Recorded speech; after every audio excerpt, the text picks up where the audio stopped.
on est à bord du Cybergo, de la société Induct.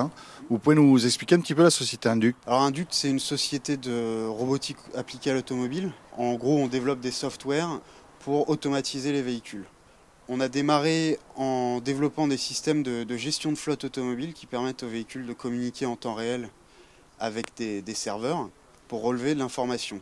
Et à partir de là, on a décidé de développer nos propres véhicules pour avoir une sorte de démonstrateur de ce qu'on sait faire. Donc on n'a pas juste une technologie, on a un produit complet, commercialisable, tel quel.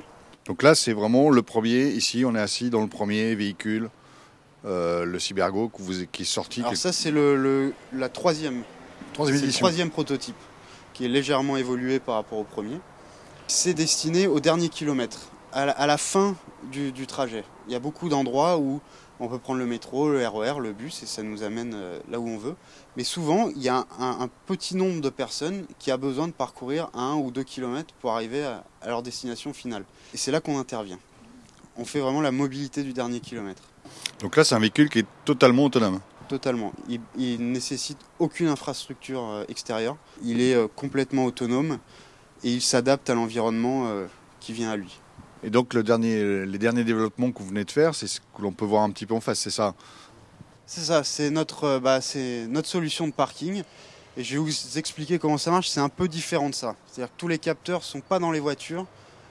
Pour rester sur une voiture bas coût et qu'on peut louer, tous les capteurs sont dans le parking. Donc on va peut-être aller sur place pour voir cette nouvelle solution. Alors vous pouvez nous expliquer, je vois déjà... Vous avez robotisé l'espace, hein? C'est ça. En fait, c'est une caméra qui prend le contrôle du véhicule. La caméra va détecter la position exacte du véhicule et va communiquer avec l'ordinateur qui est dans le véhicule pour lui dire quelle route suivre pour aller se garer précisément au bon endroit. Au meilleur endroit. Donc le conducteur, lui, il a loué son véhicule sur Internet, sur n'importe quel système. Là, il arrive, il rend le véhicule. Voilà, à terme, on aura une borne à l'arrivée ou un smartphone pour dire j'ai rendu le véhicule. Donc là maintenant c'est l'étape d'après. Voilà, elle part. Donc là on est quand même sur une zone sécurisée, c'est-à-dire qu'a priori il n'y a personne. Normalement il n'y a personne, non. S'il y a quelqu'un, parce que le véhicule il n'a pas de capteur lui.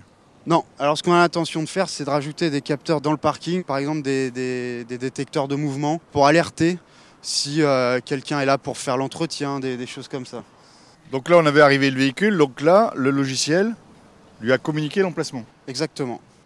Donc il y a une communication directe entre le logiciel qui est ici et les véhicules. Chaque véhicule a un PC du coup embarqué. Voilà.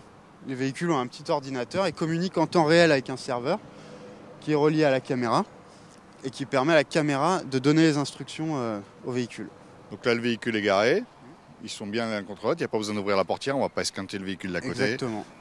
Véhicule électrique qui va se charger du coup? Oui, alors là on travaille nous sur une solution de recharge par induction, donc sans fil, qui va sortir au mois de septembre, qui permettra de gérer la recharge des véhicules à l'intérieur du parking sans avoir besoin d'aller et de la brancher. Et donc on pourra mettre à disposition le véhicule le plus apte à faire le trajet. On pourrait même à la borne demander à la personne combien de kilomètres elle a l'intention de faire pour lui donner le véhicule vraiment optimum et garder un véhicule par exemple qui a beaucoup plus de charge pour une autre personne. D'accord, parce que là on a un exemple, il y a 3 véhicules physiques. S'il y en avait une cinquantaine, il y a la moitié des véhicules qui ne pourraient pas sortir du parc. Parce qu'ils en auraient une devant, une à droite, une à gauche, une derrière. Ils sont vraiment empilés les véhicules. Oui, alors on a travaillé sur plusieurs solutions de parking. Donc on a le parking où chaque voiture est en ligne. On a aussi un parking en escargot qui pour l'instant paraît être le mieux en termes de rendement et de place occupée. Et donc maintenant on voit l'étape suivante, c'est l'inverse. C'est quelqu'un qui arrive, qui a loué le véhicule sur une borne et qui vient attendre son véhicule, c'est ça? Exactement. Là, il va ouvrir. Et la personne qui a loué. Il va monter et elle va passer en mode manuel. Donc là, votre projet, vous en êtes où aujourd'hui? Le logiciel, là, c'est vraiment un prototype. Maintenant, cette solution, on y travaille depuis 2 ans. Et ça faisait partie d'un appel à projet qu'on a gagné dans le département des Yvelines, qui était de construire un véhicule électrique. Et nous, on y a apporté le côté parking en plus.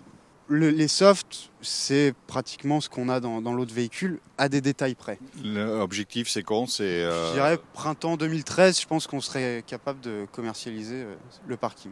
Il y a déjà des demandes de ville Alors pour l'instant, non. On est justement, Mia Electric serait intéressé par pouvoir fournir ça dans leur D'accord. véhicule. Donc ça veut dire que votre produit pourrait être commercialisé, pourquoi pas, par MIA Électrique, s'ils vendaient une collectivité. Voilà, s'ils avaient une flotte et que ça intéressait la collectivité. En disant, on vous propose avec le package parking et placement.